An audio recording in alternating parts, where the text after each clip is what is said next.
Hello traders, welcome back to our channel.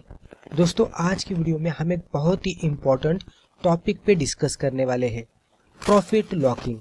Profit locking trading में किस तरह से की जाए, इसी को हम इस तरह से भी कह सकते हैं कि स्टॉक को ट्रेल किस तरह से किया जाए या तो प्रॉफिट को ट्रेल किस तरह से किया जाए, वो यहाँ पे देखने की कोशिश करेंगे। पहले थोड़ा सा इंट्रोडक्शन देखते हैं और फिर हमारे मेन टॉपिक की तरफ बढ़ते हैं।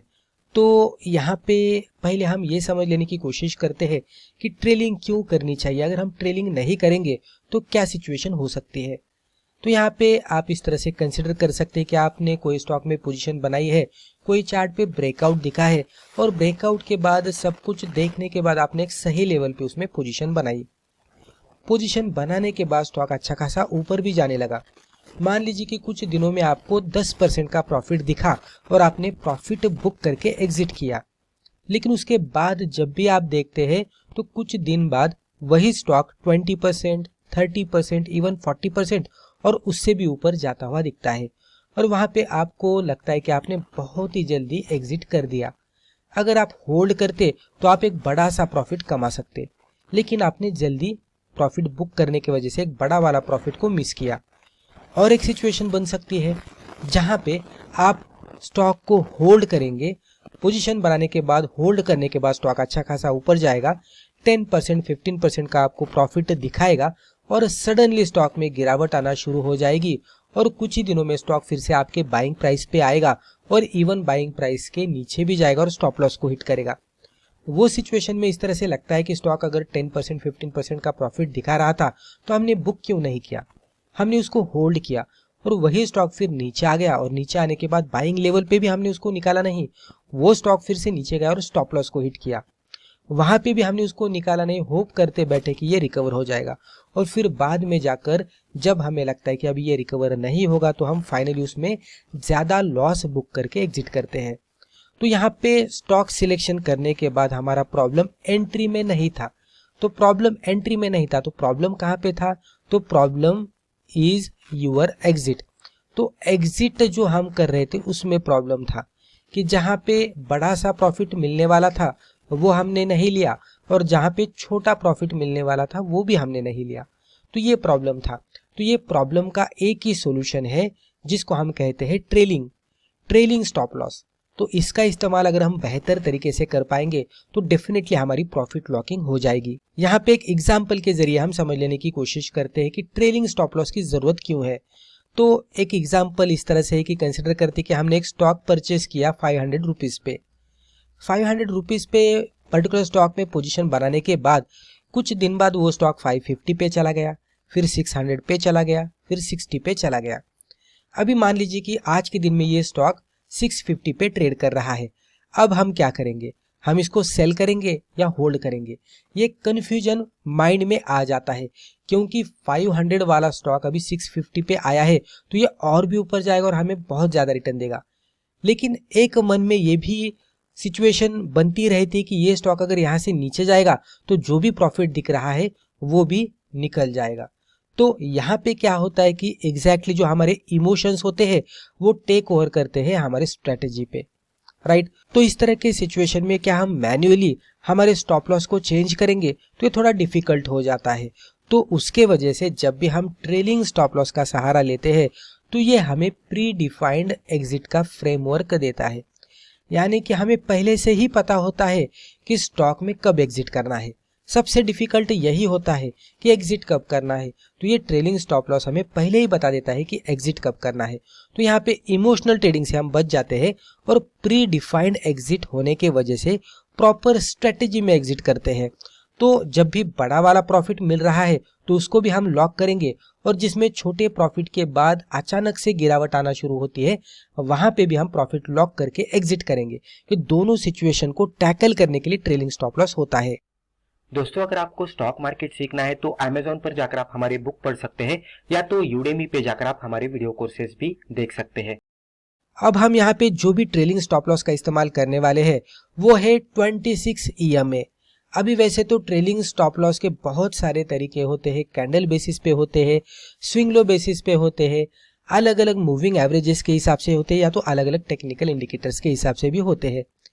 मूविंग एवरेज के हिसाब से भी जब भी हम देखते हैं तो जो इमीडिएट बेसिस पे जो मोमेंटम चार्ट पे बनता है तो स्विंग जो भी बनते हैं उसके अकॉर्डिंग जो भी ट्रेडर्स ट्रेड करते हैं और इमीडिएटली एग्जिट करना पसंद करते हैं तो वो छोटे छोटे मूविंग एवरेज पे भी एग्जिट करते हैं, जैसे कि 5 EMA रहेगा, 13 EMA रहेगा, राइट।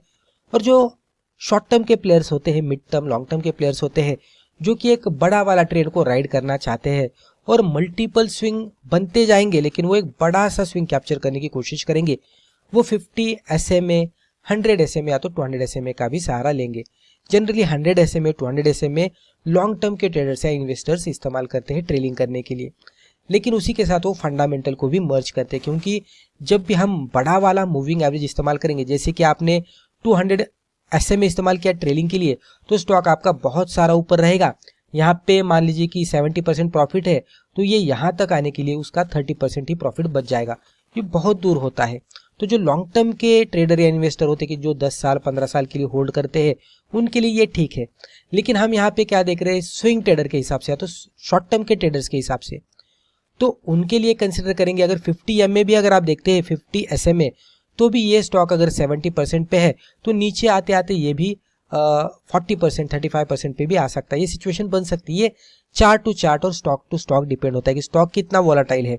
स्मॉल कैप रहेगा तो ज़्यादा यहाँ पे गेन आपको वैनिश होते हुए दिखेंगे और लार्ज कैप रहेगा तो उतना गेन पे इफेक्ट नहीं पड़ेगा। तो ये भी मूव किस तरह से बन रही है, कितने डिस्टेंस की मूव है, कितने परसेंट की मूव है और नीचे वाली मूव कितने परसेंट की, उसके भी ऊपर डिपेंड करता है। हम जनरलाइज करके बताने की कोशिश कर रहे हैं। तो 50 SMA भी अगर स्विंग ट्रेडर और शॉर्ट टर्म के हिसाब से देखेंगे, शॉर्ट टर्म ट्रेडर्स के हिसाब से, तो 50 SMA पे भी बहुत सारा आपका गेन वैनिश होने की संभावना होती है। लेकिन 26 EMA एक ऐसा EMA है कि जो ज़्यादा आपका परसेंटेज प्रॉफिट वैनिश नहीं करेगा और आपको सही समय पे एग्जिट भी कराएगा। मार्केट में कोई भी बॉटम पे बाय नहीं कर सकता और कोई बराबर टॉप से भी सेल नहीं कर सकता, राइट। लेकिन बॉटम से थोड़ा रिकवर होने के बाद, कंफर्मेशन मिलने के बाद हम जैसे पोजीशन बनाते हैं उसी तरीके से जब भी ये टॉप से नीचे आता है और डाउन ट्रेंड के कंफर्मेशन देता है तो हम यहाँ पे एग्जिट कर सकते हैं। और एग्जैक्टली 26 EMA हमें यही मदद करता है। जब भी ट्रेंड वीकन होता हुआ दिखता है या तो अप ट्रेंड का कन्वर्जन डाउन ट्रेंड में होता हुआ दिखता है या तो साइडवेज ट्रेंड में होता हुआ दिखता है तो 26 EMA हमें पता करके देता है और उसके अकॉर्डिंग हम इसमें एग्जिट भी करते हैं। जैसे कि कोई भी स्टॉक 26 EMA के ऊपर कंसिस्टेंटली क्लोजिंग दे रहा है तो हम कह सकते हैं कि इसमें ट्रेंड स्ट्रांग है, अप ट्रेंड स्ट्रांग है। लेकिन जैसे ही प्राइस ब्रेक करने लगती है या तो 26 EMA के नीचे जाकर क्लोज आउट देती है तो हम कहेंगे कि जो मोमेंटम है वो वीक हो रहा है और इसमें आगे जाकर साइडवेज ट्रेंड में तो कन्वर्जन हो सकता है या तो उसमें तो मूवमेंट आ सकती है या तो डाउन ट्रेंड में मूवमेंट आ सकती है। तो 26 EMA के अकॉर्डिंग हम सही समय पे एग्जिट करेंगे। तो सेम कॉन्सेप्ट हम यहाँ पे चार्ट के जरिए देखने की कोशिश करते हैं। एग्जाम्पल के जरिए हम इसको समझेंगे। तो ये डेली कैंडलस्टिक चार्ट है और चार्ट के ऊपर हमने एक्सपोनेंशियल मूविंग एवरेज 26 लिया है। तो ये जो ब्लू कलर की जो डार्क लाइन दिख रही है 26 EMA की। अब कंसिडर करते हैं कि स्टॉक का सिलेक्शन हमने कब किया, इसमें एंट्री कब की। तो पहले इसको थोड़ा सा समझ लेने की कोशिश करते हैं। तो स्टॉक इस तरह से निचले साइड में जा रहा था, हम इसको इस तरह से मार्कआउट करते हैं। तो ये डिसेंडिंग चैनल पैटर्न है, इसको ये रेंज में ब्रेकआउट मिला। उसी टाइम पे स्टॉक 26 EMA के ऊपर भी चला गया तो हमने यहाँ पे इसमें पोजीशन बनाई। लेटेस्ट स्विंग लो के नीचे हमने स्टॉप लॉस लगाया। और अभी ये जो प्रॉब्लम आ रहा था कि एग्जिट कब करें, तो सबसे पहले तो आपको ये करना चाहिए कि जब भी रिस्क रिवॉर्ड रेशियो के हिसाब से 1:2 का टारगेट आता है, यानी कि ये जो डिस्टेंस जितना दिख रहा है एंट्री से स्टॉप लॉस का, तो उससे डबल डिस्टेंस जब भी आपको मिलता है तो यहाँ पे पहले तो आपको पार्शियल प्रॉफिट बुक करके प्रॉफिट लॉक करना है, राइट। उसके बाद आपको क्या करना है, अभी स्टॉप लॉस को आपको शिफ्ट करते जाना है और प्रॉफिट को आपको बढ़ाने की कोशिश करनी है। तो मैन्युअली करने के बजाय अगर हम डायरेक्टली इंडिकेटर का इस्तेमाल करते हैं, उसमें भी एक्सपोनेंशियल मूविंग एवरेज का इस्तेमाल करते हैं और उसमें भी इसका ड्यूरेशन 26 EMA रखकर अगर उसके हिसाब से ट्रेलिंग करते हैं तो एक अच्छा खासा प्रॉफिट हमें यहाँ पे कमाने की अपॉर्चुनिटी मिलती है। आप देखेंगे तो जैसे स्टॉक ऊपर गया हमने यहाँ पे पार्शियल प्रॉफिट बुक किया, यहाँ से स्टॉक कंटिन्यूअसली 26 EMA पे सपोर्ट लेते लेते ऊपर जा रहा है, यहाँ तक गया। उसके बाद हम टॉप पे भी नहीं सेल करेंगे, राइट। जैसे कि हमने यहाँ पे बॉटम पे बाय नहीं किया, थोड़ा ऊपर जाने के बाद कंफर्मेशन लेने के बाद हमने बाय किया, तो उसी तरीके से हम एग्जैक्टली टॉप पे नहीं सेल कर पाएंगे। थोड़ा कंफर्मेशन लेने के बाद ही हम सेल करेंगे। तो जैसे ही स्टॉक यहाँ पे आप देख सकते हैं ये कैंडल 26 EMA के नीचे जाकर क्लोज आउट दी, तो उसके अगले दिन में क्लोजिंग बेसिस पे देख रहा है, तो जैसे ही क्लोज आउट मिलता है तो उसके अगले दिन में मान लीजिए कि हमने यहाँ पे एग्जिट किया होता तो भी यहाँ तक की मूवमेंट हमें कैप्चर करने को मिलती। तो एंट्री से स्टॉप लॉस का डिस्टेंस इतना था और एंट्री से टारगेट का डिस्टेंस इतना था। तो रिस्क रिवॉर्ड देखेंगे तो 1, ये 2, फिर ये 3, 4, 5, तो हाफ क्वांटिटीज हम 1:2 के रिस्क रिवॉर्ड पे निकालते और रिमेनिंग क्वांटिटीज को हम ये रिस्क रिवॉर्ड तक लेके जाते। तो डेफिनेटली जो हाफ क्वांटिटीज बचे हैं वो हमें बहुत बड़ा प्रॉफिट दे देते, राइट। तो इस तरह से ट्रेलिंग स्टॉप लॉस का इस्तेमाल किया हमने और राइट समय पे हम इसको एग्जिट कर पाए। क्योंकि ये स्टॉक अगर 50% पे है, 60% पे, तो हम कंफ्यूज होते हैं कि इसको निकाले कब। लेकिन जैसे ही 26 EMA के नीचे क्लोज आउट देता है तो प्राइस पैटर्न ही हमें बता देता है कि अभी हमें इसमें निकलना है। और उसके बाद क्या हुआ, चार्ट पे आप देख सकते हैं स्टॉक यहाँ पे साइडवेज ट्रेंड में चला गया। और ये डेली चार्ट है तो बहुत सारे दिनों के लिए स्टॉक यहाँ पे साइडवेज ट्रेंड में चला गया। और जब भी हमने होल्ड किया था वन वे डायरेक्शन में, अपवर्ड डायरेक्शन में मूवमेंट आ रही थी, तो ट्रेंड को हमने राइड किया और जैसे ही ट्रेंड खत्म हुआ हमने एग्जिट किया। तो उसके वजह से हम 26 EMA का सहारा लेकर राइट समय पे एग्जिट कर सकते हैं। तो दोस्तों मुझे लगता है कि रिस्पेक्टिव वीडियो में हमने जो भी डिस्कस किया इससे आपको जरूर फायदा हुआ होगा। वीडियो अगर फायदेमंद लगा तो वीडियो को लाइक जरूर कीजिएगा और इसी तरह के बिगिनर फ्रेंडली वीडियोस आगे भी जाकर देखने के लिए हमारे चैनल को सब्सक्राइब करके बेल आइकन को भी क्लिक कीजिएगा। धन्यवाद।